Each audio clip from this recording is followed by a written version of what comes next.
Good morning बच्चों, कैसे हो आप सब। पिछली वीडियो में हमने कक्षा 5वीं हिंदी विषय का पाठ 2 घी गुड़ और शहद देने वाला वृक्ष के बारे में पढ़ा था, है ना। हम सब ने इसके बारे में जाना और आज इसके अभ्यास कार्य को देखेंगे।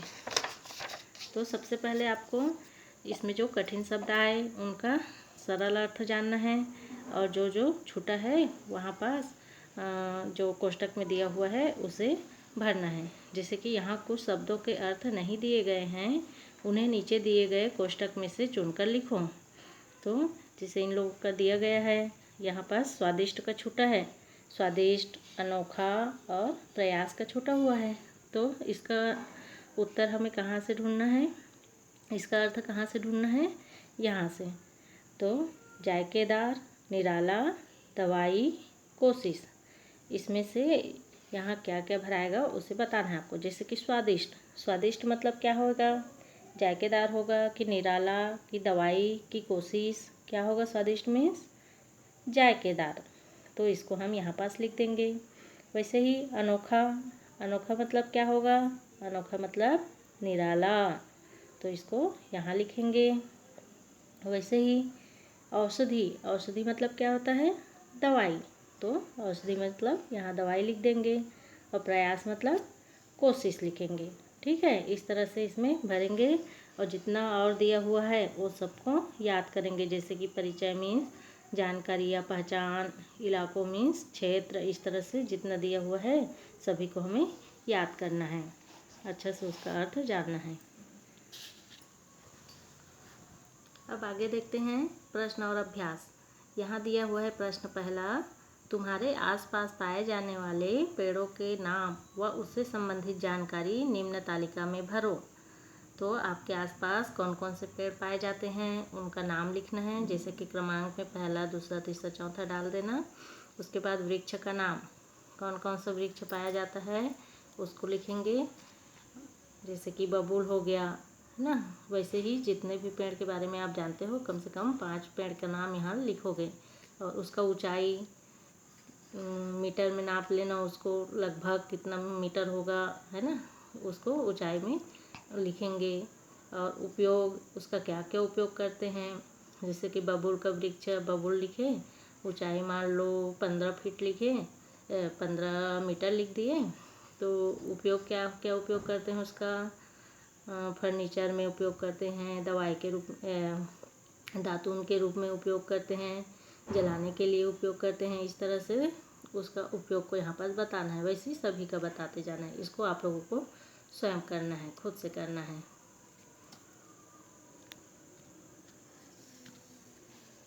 अब देखो प्रश्न दूसरा, पता करो कि हमारे यहाँ घी व गुड़ कैसे बनाया जाता है।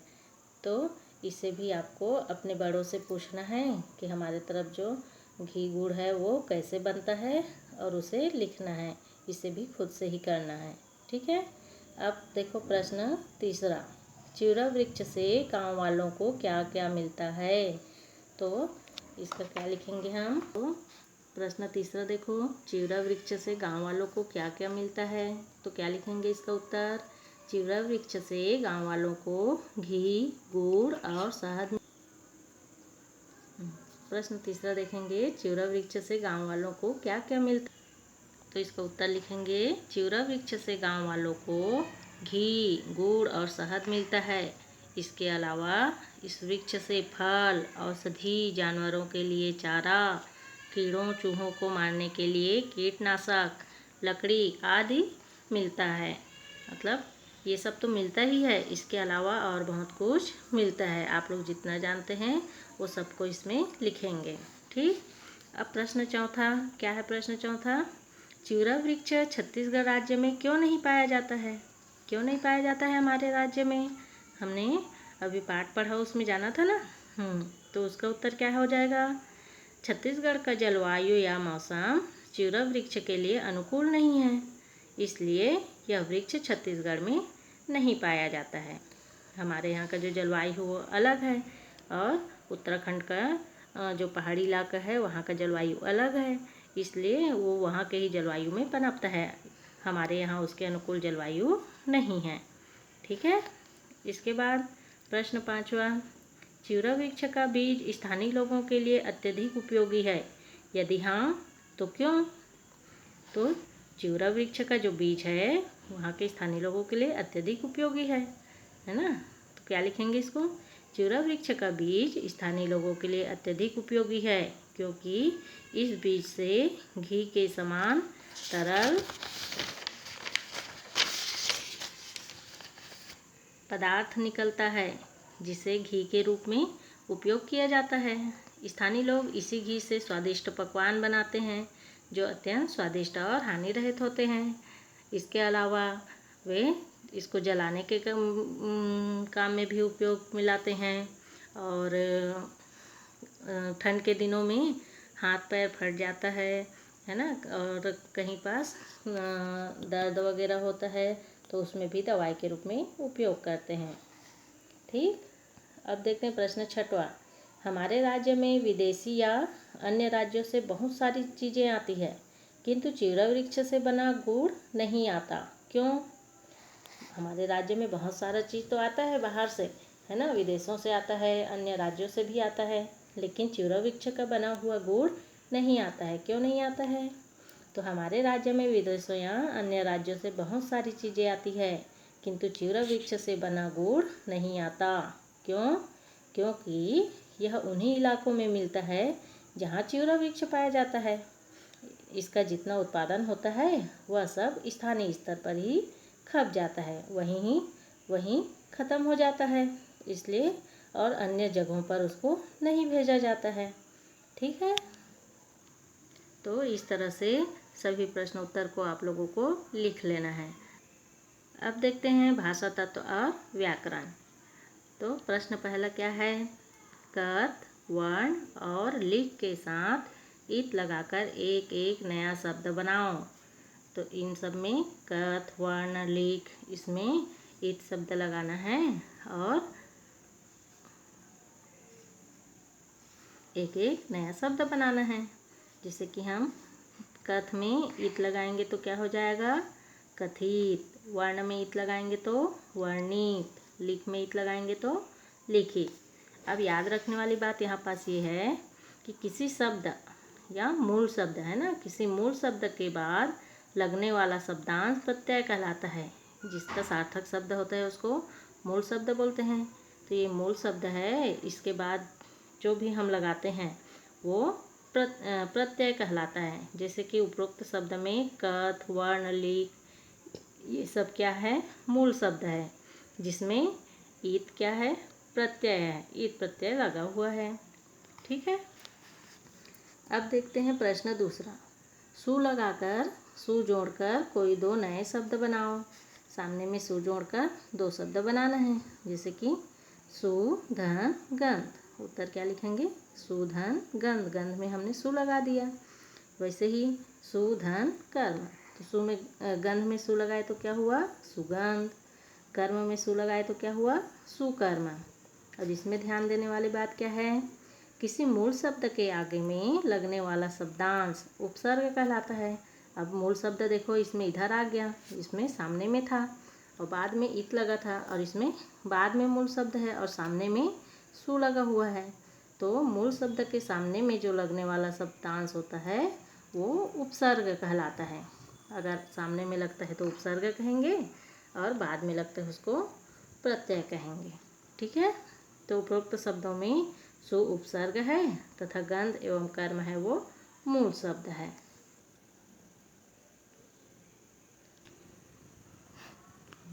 अब प्रश्न तीसरा क्या है? प्रश्न तीसरा है रहित और सहित शब्द जोड़कर दो दो नए शब्द बनाओ और उनका अपने वाक्यों में प्रयोग करो। तो रहित वाला और सहित वाला दो दो शब्द बनाएंगे और अपने वाक्य में प्रयोग करेंगे। तो कैसे बनाएंगे? चलो देखो उत्तर।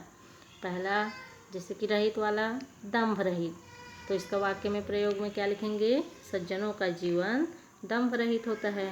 वाक्य में प्रयोग जानते हैं ना आप लोग? तो वाक्य में प्रयोग किसको बोलते हैं? हमको ऐसा वाक्य लिखना पड़ता है, ऐसा वाक्य लिखना रहता है जिसमें ये शब्द आना चाहिए। जैसे कि सज्जनों का जीवन दंभ रहित होता है, आया ना ये शब्द? वैसे ही प्रदूषण रहित, इसका वाक्य में प्रयोग करेंगे तो क्या होगा, इस शहर का कोई भी कोना प्रदूषण रहित नहीं है। इस शहर का कोई भी कोना प्रदूषण रहित नहीं है। आया प्रदूषण रहित शब्द। वैसे ही सहित शब्द का प्रयोग करके दो शब्द लिखना है, जैसे कि वस्त्र सहित। राजा अपनी प्रजा को वस्त्र सहित धन प्रदान करता है। वैसे ही कर्ज सहित, रामू को कर्ज सहित पैतृक संपत्ति प्राप्त हुई। तो इस तरह से रहित और सहित शब्द का प्रयोग करके शब्द बनाना है और अपने वाक्य में प्रयोग करना है। प्रश्न चौथा, 3 ऐसे वाक्य लिखो जिसमें अलग अलग व्यक्तिवाचक, जातिवाचक और भाववाचक संज्ञा शब्दों का प्रयोग हुआ हो। तो हमको 3 ऐसे वाक्य लिखना है जिसमें अलग अलग व्यक्तिवाचक, जातिवाचक और भाववाचक संज्ञा का प्रयोग हुआ हो, है ना। जैसे कि यह सीता है, इसमें सीता क्या है, व्यक्तिवाचक संज्ञा। सीता क्या है, व्यक्तिवाचक संज्ञा है, किसी का नाम को बता रहा है ना सीता। वैसे ही गायें खेतों में चर रही थी, इसमें गाय है वो क्या है, गायें क्या है, एक सिर्फ एक को ही गाय बोलते हैं क्या, नहीं, ये गाय पूरा उसके जाति को संबोधित कर रहा है ना। तो ये क्या है, जातिवाचक संज्ञा है। वैसे ही सज्जनता मनुष्य का उत्तम गुण है, इसमें सज्जनता क्या है, भाववाचक संज्ञा है। ये मनुष्य के भाव को बता रहा है, गुण को बता रहा है। ठीक है, तो देखो संज्ञा किसे कहते हैं। संज्ञा किसी भी व्यक्ति, वस्तु, स्थान तथा भाव के नाम को संज्ञा कहते हैं। कोई भी प्राणी हो, चाहे कोई वस्तु हो, स्थान हो या फिर भाव हो, तो उसे संज्ञा कहा जाता है। जैसे राम, कमल, लोहा, भारत, कक्षा, अमीरी, सज्जनता आदि। इसी प्रकार इसके 5 प्रकार भी होते हैं, 5 भागों में बांट दिया गया है इस संज्ञा को। तो पहला नंबर क्या है, व्यक्तिवाचक संज्ञा। व्यक्तिवाचक संज्ञा किसे बोलते हैं, किसी एक विशेष व्यक्ति, स्थान, भाव के नाम को व्यक्तिवाचक संज्ञा बोलते हैं। वैसे ही जातिवाचक संज्ञा, जातिवाचक संज्ञा से किसी एक जाति का बोध होता है। जैसे कि शिक्षक, शिक्षक केवल एक जने को नहीं बोला जाता, एक को नहीं बोलते, पूरा शिक्षक जाति का बोध होता है। डॉक्टर से पूरे डॉक्टर समूह का बोध होता है ना। इसी प्रकार लोहार, कुम्हार, सोनार, छात्र, विद्यार्थी, ये सब क्या है, जातिवाचक संज्ञा है। इससे केवल एक का बोध न होकर उस पूरे समुदाय का बोध होता है। वैसे पदार्थवाचक संज्ञा, पदार्थवाचक में धातुओं के बारे में पता चलता है। वैसे ही समूहवाचक संज्ञा, समूह में इसे हम समूह का बोध होता है। जैसे कि दल हो गया, मेला हो गया, है ना, ऐसे को क्या बोलते हैं, समूहवाचक संज्ञा। और भाववाचक संज्ञा में किसी गुण या भाव का बोध होता है। जैसे कि हंसना, रोना, भलाई, अच्छाई, इस तरह से। अब प्रश्न 5वां देखते हैं, किन्हीं 2 शब्दों को उनके रूप न बदलते हुए एक वचन और बहुवचन में 2-2 वाक्य में प्रयोग करो। जैसे कि छात्र, छात्र है वो एक वचन में भी प्रयोग किया जाता है और बहुवचन में भी। तो छात्र पुस्तक पढ़ता है, यहाँ पास पढ़ता है आ रहा है, मतलब किसी एक का बोध हो रहा है, तो वहाँ क्या लिखेंगे, एक वचन। और छात्र विद्यालय जाते हैं, तो यहाँ हैं, इससे क्या बोध हो रहा है, एक नहीं, बहुत सारे विद्यार्थी, बहुत सारे छात्र विद्यालय जाते हैं, तो ये बहुवचन कहलाएगा। दोनों में देखो इसका रूप चेंज नहीं हुआ है ना, रूप नहीं बदला है। वैसे ही सेकंड देखो, फूल, फूल का हम कैसे उपयोग कर सकते हैं एक वचन और बहुवचन में। फूल खिला है, मतलब एक फूल के बारे में बता रहे हैं कि फूल है वो खिला हुआ है, तो एक वचन हुआ। अब फूल खिलते हैं, फूल खिलते हैं, इससे क्या बोध हो रहा है, बहुत सारा फूल के बारे में पता चल रहा है, तो ये क्या कहलाएगा, बहुवचन कहलाएगा। अब देखो प्रश्न 6वां, नीचे लिखी अधूरी कहानी को 2-3 बार ध्यान से पढ़ो और प्रत्येक खाली स्थान पर उपयुक्त शब्द भरो। कहानी दिया हुआ है यहाँ पास, इसमें क्या करेंगे, जो खाली जगह दिया हुआ है ना उसमें हमें शब्द भरते जाना है। जैसे कि एक चिड़िया को कहीं से एक मोती मिला। चिड़िया ने उसे अपनी नाक में क्या किया होगा, नाक में पहन लिया है ना। तो यहाँ क्या लिखेंगे, पहन। फिर वह राजा के महल जा बैठी, तो इसमें क्या लिखेंगे, वह राजा के महल पर जा बैठी, पर लिखेंगे। और गाना गाने लगी, क्या गाना गाने लगी, हमारे राजा से बड़ी मेरी नाक में मोती। हमारे राजा से बड़ी या मेरे राजा से बड़ी मेरी नाक में मोती। यह सुनकर राजा को बहुत गुस्सा, क्या आएगा यहाँ पास, आया। यह सुनकर राजा को बहुत गुस्सा आया। उसने अपने आदमियों से कहा, चिड़िया से मोती छीन लाओ। इसमें क्या आ जाएगा, से। चिड़िया से मोती छीन लाओ। उन्होंने जाकर झट से चिड़िया का मोती छीन लिया। अब वह या चिड़िया पहले वाला गाना छोड़कर दूसरा गाना गाने लगी। इसमें क्या आ जाएगा, गाने। राजा भिखारी मेरा मोती छीन लिया। यह गीत सुनकर राजा बहुत शर्माया। वह चिड़िया का मोती लौटा दिया। मोती पाकर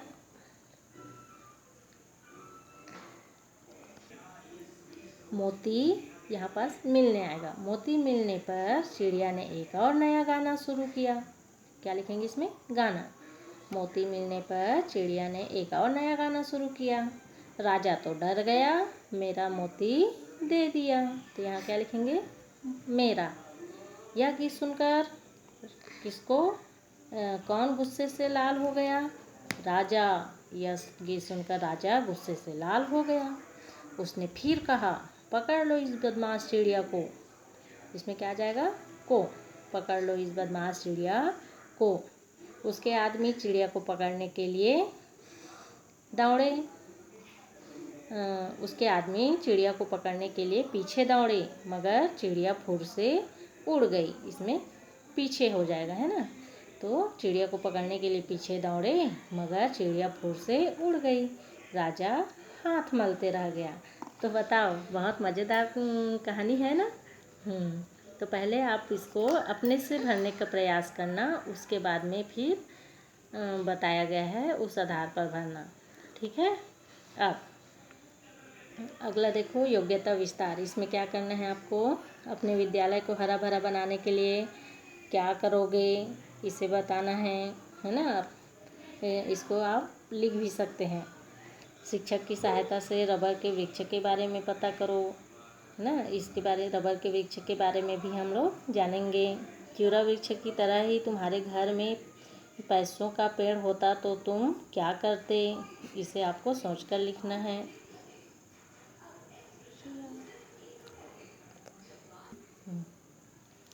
तो अगर चिउरा वृक्ष जैसे आपके घर भी बहुत सारा पैसा मिलने वाला पेड़ रहता तो आप क्या करते हैं, इसे सोचकर लिखना है। शहद कैसे बनाया जाता है, इसकी प्रक्रिया पर एक आलेख तैयार करें। शहद कैसे बनता है वो अपने बड़ों से पूछना और इसको भी लिखना। वृक्षों की उपयोगिता एवं संख्या पर स्लोगन बनाकर कक्षा की दीवारों पर चिपकाओ। तो वृक्ष के उपयोग और उसकी संख्या के बारे में स्लोगन लिखकर हम स्कूल के जो दीवार है वहाँ पास अपने कक्षा के दीवारों में चिपकाएंगे, ठीक है। तो आपको समझ में आया कि नहीं, मुझे कमेंट करके ज़रूर बताना और इस वीडियो को लाइक और शेयर ज़रूर करना और मेरे चैनल को सब्सक्राइब करना।